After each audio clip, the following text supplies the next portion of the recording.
আচ্ছা, কখনো ভেবে দেখেছেন আপনি যে ইনস্ট্যান্ট ডেলিভারি অ্যাপ্লিকেশন গুলো দিয়ে জিনিসপত্র অর্ডার করে সেগুলো 7 থেকে 10 মিনিটের মধ্যে আপনার বাড়িতে পেয়ে যান, সেটা কেমন করে হয়? আসুন আজকের ভিডিওতে বলি এটার ব্যাকগ্রাউন্ড স্টোরিটা। এই গোটা ডেলিভারি সিস্টেমটা চলে একটা অত্যন্ত সফিস্টিকেটেড হাইপার নেটওয়ার্ক মডেলে।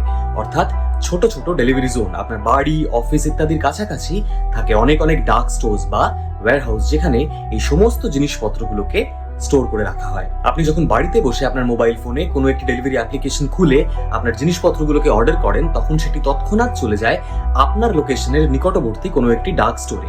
আর সেখানে থাকা একজন প্যাকারের রেস শুরু হয় আপনার জিনিসপত্রগুলোকে গুছিয়ে রেডি করতে। ইন বিটুইন এই ডেলিভারি অ্যাপ্লিকেশনটার একটা সফিস্টিকেটেড এআই সিস্টেম প্রক্সিমিটির উপরে বেস করে খুঁজে বার করে ওই ডার্ক স্টোরের কাছাকাছি থাকা কোনো একজন ডেলিভারি পার্সনকে, আর তাকে অটো অ্যাসাইন করা হয় আপনার মালটাকে ডার্ক স্টোর থেকে কালেক্ট করে আপনার বাড়ি অব্দি পৌঁছে দেওয়ার জন্য।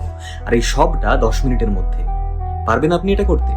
এই প্যাকারদের জন্য বা ডেলিভারি পার্সনদের জন্য এই গোটা ব্যাপারটা it's a race, and it's a race against time. কিন্তু তাতে কি, আমাদের তো মালটা 7 মিনিটেই চাই, তাই না?